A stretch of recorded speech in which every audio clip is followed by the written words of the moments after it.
What's up, guys? Welcome back. If you're watching this video, chances are you're self-employed, you're a small business owner, maybe even a big business owner, and you're trying to buy a house, but you didn't report enough income on your taxes, so you're having a hard time qualifying. Well, don't worry about it. We're going to talk about a solution today called a bank statement loan that allows you to essentially throw those tax returns away and you can qualify with only your bank statements. And you'll want to stay to the end, guys, because at the end, I'm going to show you guys how to buy a home with literally no income in case this program doesn't work. So first, we'll go over the problem, right? As I've already mentioned it, chances are you're in business or self-employed.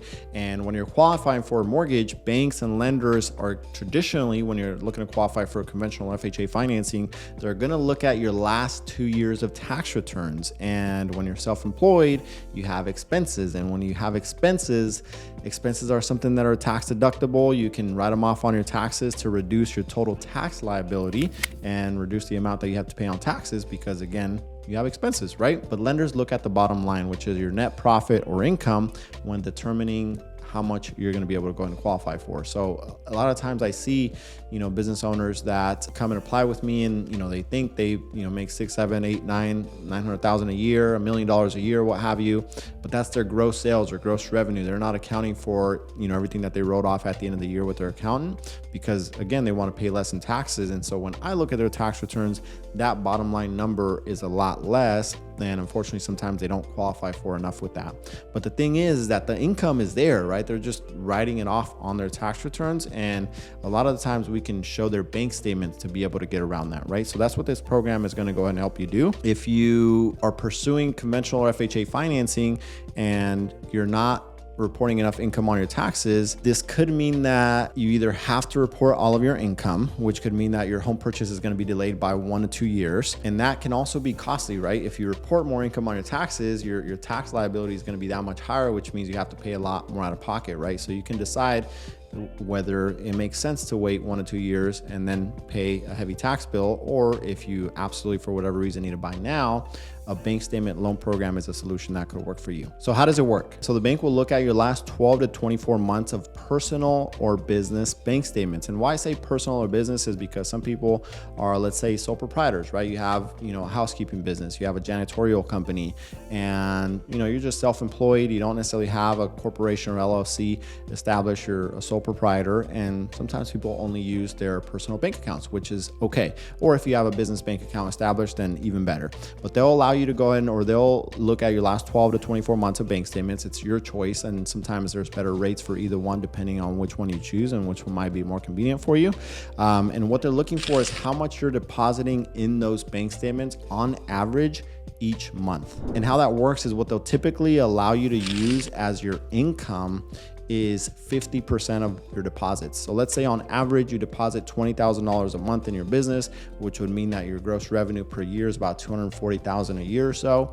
So $20,000 a month in deposits, 50% of that is $10,000, right? So in general, that's what the underwriter will let you use. They'll say, hey, we'll let you use $10,000 as your gross monthly income.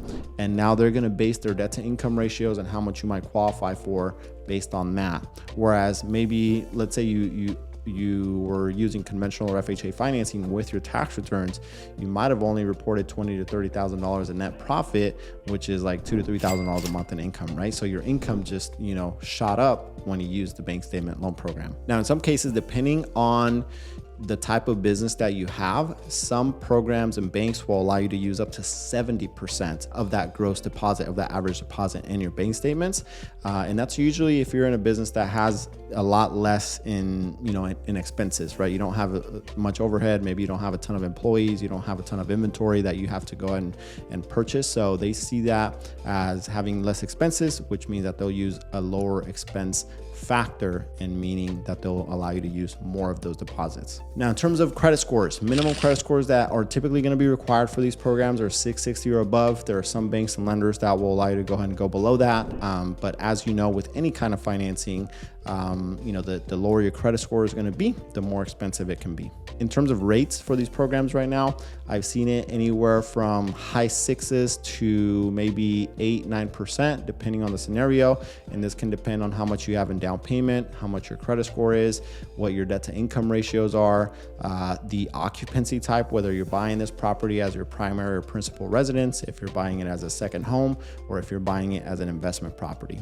And that leads me to the down payment requirement. So the minimum down payment that's going to be required for these programs is typically going to be 10%, but it can go up to 15, 20, 25, 30%, depending on the scenario, depending on the occupancy, depending on property type, your credit scores, several different factors. The minimum will be 10%. And the last thing that I want to cover is assets. And the reason why I want to cover this is because these programs typically have some kind of reserve requirements, meaning you have to have a certain amount of money in an asset account or a bank account, checking account, brokerage, etc., to show for.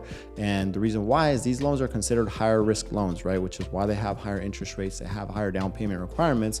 But in addition to that, they typically are going to want to see, the bank is typically going to want to see that you have anywhere from 3 to 12 months of reserves in a bank account or some type of asset account to show for, in case your business is experiencing a slower season. They want to know that you have some reserves in place to be able to still continue to make your mortgage payment. So if your mortgage payment for the home that you're going to buy is going to be about $5,000, they'll typically want to see $5,000 times 3 months or 12 months, depending on the program and bank that you're using, in a separate bank account. You don't have to give it to the lender, you just have to show that you have it in an account. And then the last tip for staying till the end is, if this program doesn't work for whatever reason, sometimes it doesn't, is that you can use what's called a DSCR loan, which stands for debt service coverage ratio, which is a program that's going to allow you to go ahead and purchase an investment property with literally no income to show for. Meaning that if you're buying an investment property, you have the minimum down payment and credit score requirements, you can buy that home, and as long as the proposed rents or the market rents for that property cover the mortgage payment, you qualify for that program. So if you're considering an investment property with a bank statement loan and that doesn't work, maybe consider an investment property with a DSCR loan. And I have this video in one of my other videos that you can go ahead and reference. Hope this was helpful. As a reminder, I'm a licensed loan officer here in the state of California, and I make these videos to show you guys that homeownership is still possible. And I love working with first-time home buyers who are ready to be homeowners but don't believe they have enough saved to buy their first home. Peace.